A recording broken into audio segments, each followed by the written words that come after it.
Hi, this is Christine Brown with Disability 24/7. Thank you for joining us here today. And I am Kyle Pickman. This is a podcast for people with disability about disability issues. And we want to thank our producer, Lindsey, for joining us for a special episode because this is Autism Acceptance Month, because what's been happening, I don't want to be putting politics in it, but it has to be said because Robert F. Kennedy Jr. claims that autism people will never go on a date, never hold a job or anything, and he thinks it's autism needs to be cured. That upset saddened me and many other people in the autism community. I will never call him RFK Jr. I'll call him Bobby Kennedy Jr. You can start Christine, and then Lindsey can come in. So, a lot of things, it's about 1 in 100 people, or even less. It's now 1 in 31 now. 1 in 31 people get autism.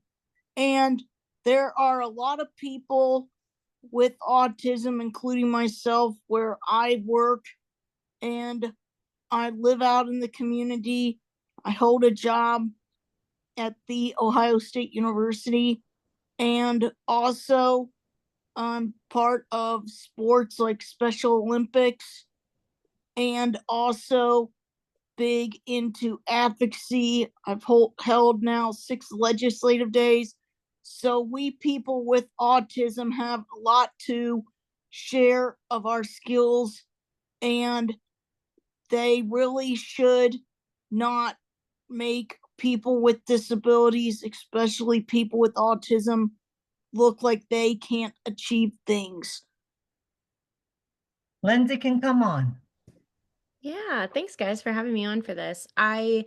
One of the main things that I wanted to add to this discussion as well that Christine's kind of alluding to is the three of us actually are speaking from a place of privilege because we're pretty, we don't use functioning labels these days, but we have low support needs in terms of our experiences with autism. So, we all have our own homes, we all are in the community, we have full-time jobs, we are in relationships, and we have families, and that's not the case for everyone on the spectrum. And I think it's important to also mention that those people that don't have what we have also deserve to not be seen as an issue or a problem.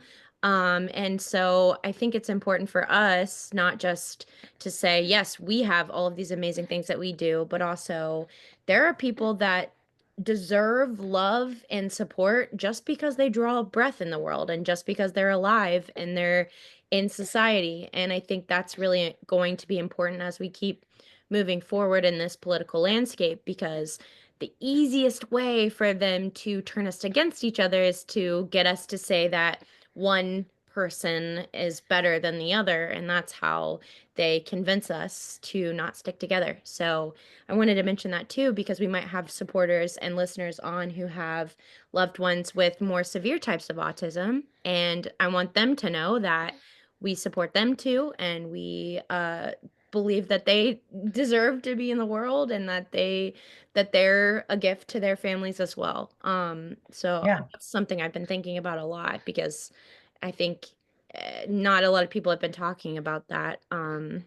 It's really important. So that's what I've been thinking about. Yep. Thank you, Lindsey. And because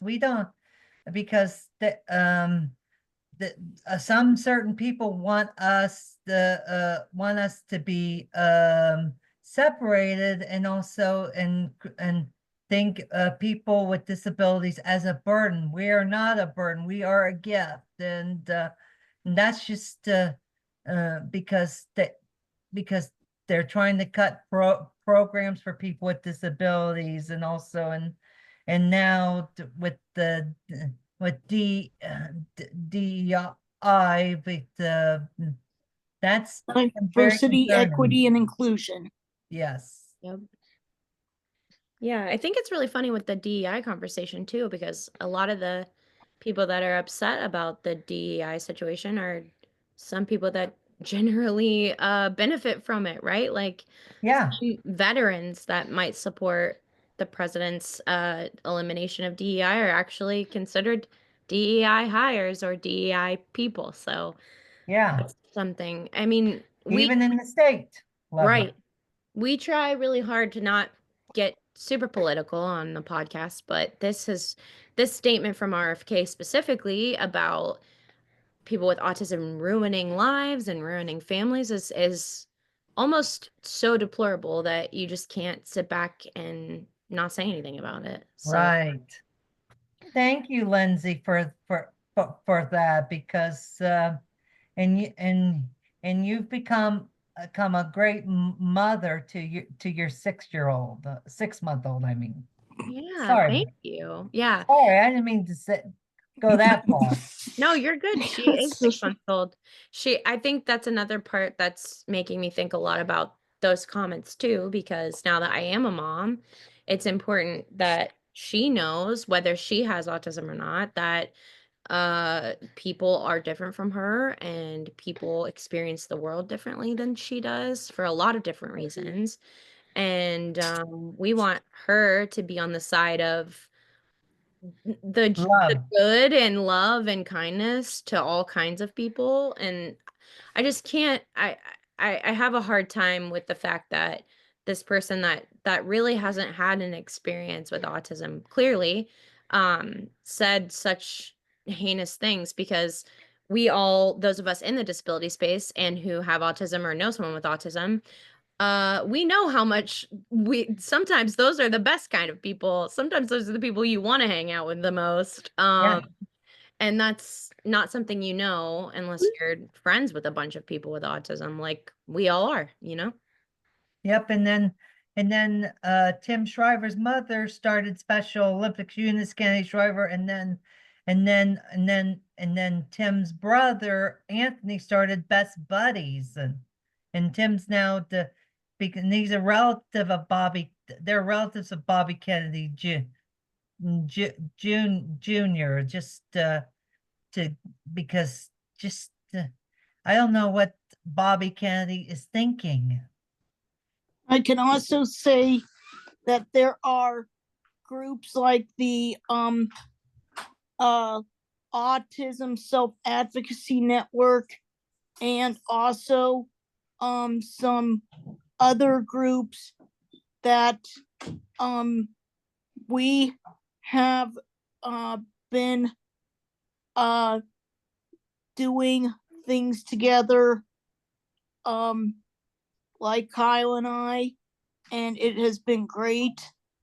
And we are just really proud of people who don't let their disability go against them, because that is what you should be doing. If someone says to you, no, I can't do this, you prove them wrong, say, yes, I can. And that's real self-determination, just to share with you. And we do have at the Ohio State University Nysonger autism clinics, just to point that out, as some place people can get help if they need it. Because So I know, I'm sorry, Christine, because I've seen some state colleges of eliminating DEI. That's just, I'm just not happy about that. it's a tough thing because it's so complex. We don't know what's going to happen, because there are programs designed for people with autism to succeed in college.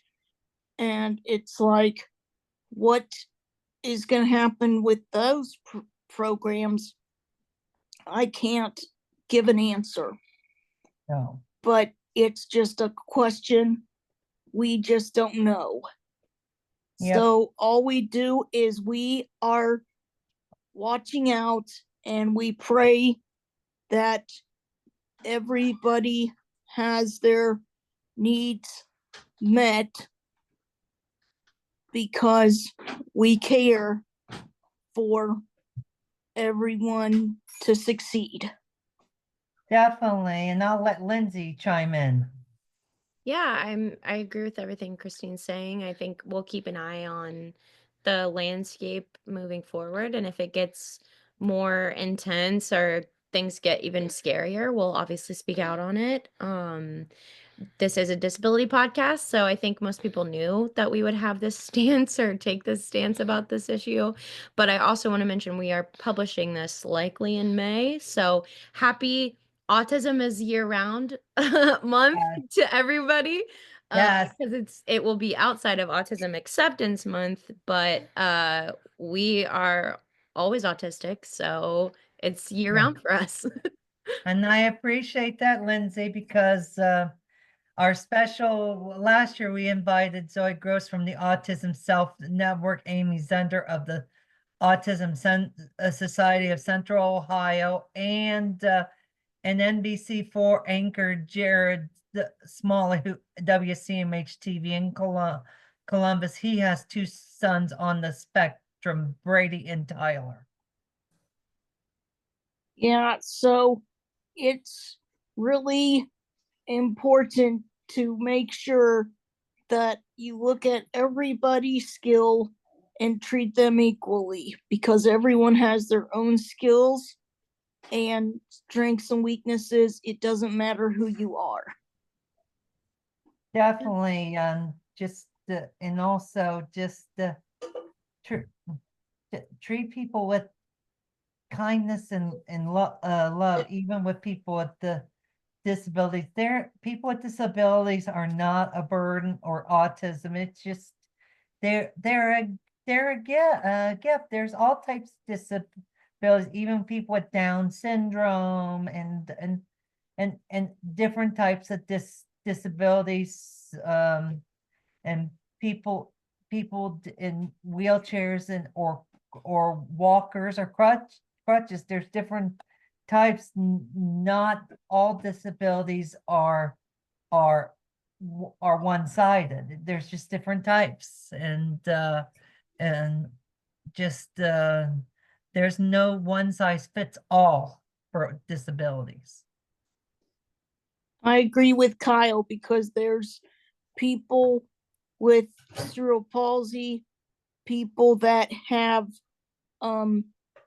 who are hard of hearing, and people that Yeah. are blind, and people that might have different sensory issues like loud noise or such, as an example. And so everyone has their own strengths and weaknesses, and we all respect one another. So please know that we are here to listen to you. Please share this episode and share it with your friends on social media, because we want to get the subscriber number higher. Yeah, you can subscribe on YouTube, Spotify, Instagram, and Facebook. We want to, and we welcome your comments to that can help. I've even been writing to my senators from Ohio, John Houston and Bernardo Marino, and my Congresswoman Joyce Beatty. She's a Democrat, and Houston and Marino are Republican. I've been just getting a generic email response. Bernardo said, "I ran for the Senate to just end the career of career politicians and stuff." So it's not. That's what he told me in a generic thing and stuff, and generic response. Just there's good there's good people, there's good Republicans, there's great Democrats too, and good and Republicans who do care about the disability community, like Senator Andrew Brenner, who came to Christine's legislative advocacy day at the Columbus Metropolitan Library with other Democrats. And also DeWine has worked with people with disabilities too, Governor DeWine and stuff. I wanted to make sure there's people who care about the disability community, and there's some who just don't. Lindsay, That's always time. the thing, that there are people who do and people that don't. But the thing is, we all have voices, so go out there and speak out to your elected officials. Yeah, Yep. I would agree with that. I think you have to speak your truth regardless of who might agree or disagree with you. And also remember that sometimes it's just a matter of changing someone's opinion on something because they don't have enough information. So just like we're asking people like RFK to assume the best of people with disabilities, I think we also have to assume the best of our legislators. And the best way to do that is to just keep writing to them regardless. And maybe Emailing one them. day it will click for them. And maybe one day they'll understand the differences of opinion and maybe learn a little bit from us along the way. Definitely. Thank you, Lindsay. It's when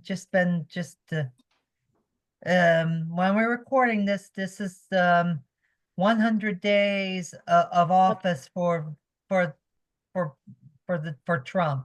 Yep. Yeah.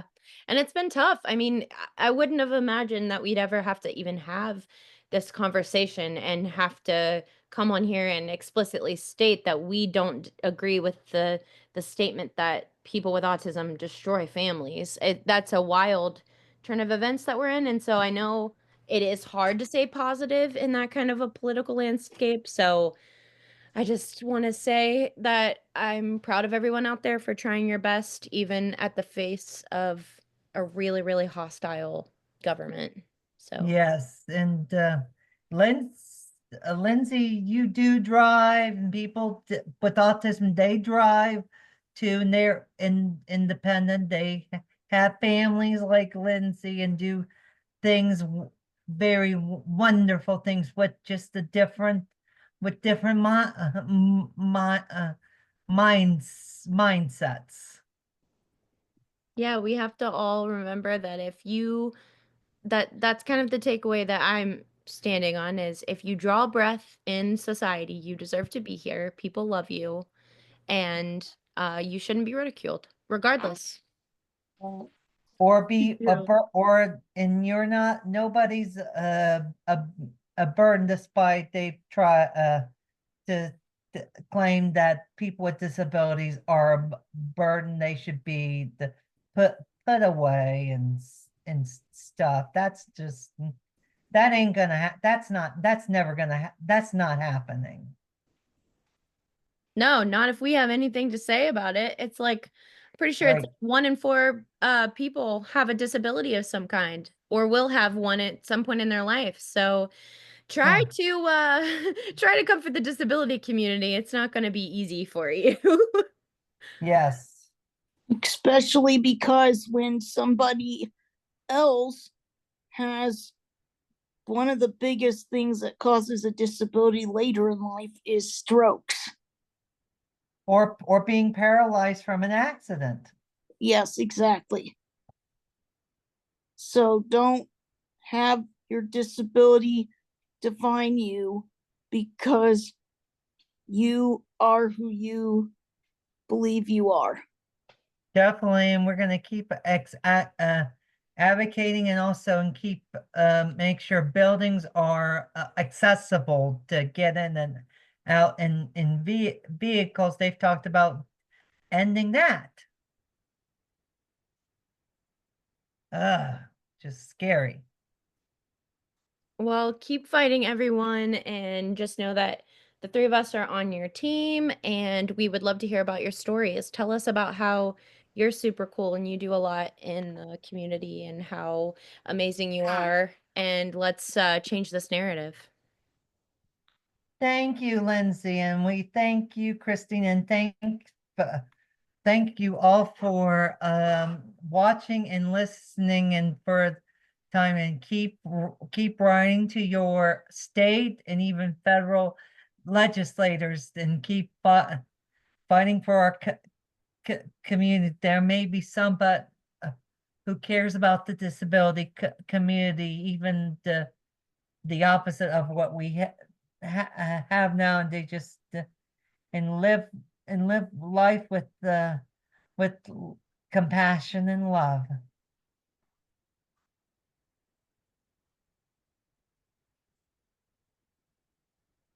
And we can let Christine close. I'll let Christine have her final words. So thanks again for all of you watching Disability 24/7. Look us up on Facebook, Instagram, YouTube, and please Spotify. And please share this with your coworkers, friends, and your networks, because we are open to also having new people we could interview as well. So Yes, thank and I'll you let for your time. Yes, and I'll let Lindsay close. I have nothing else to add. I think that was perfect. Thanks for having me on for this episode. You're welcome, Lindsay. Glad you are a producer. Thank you. Bye, everybody.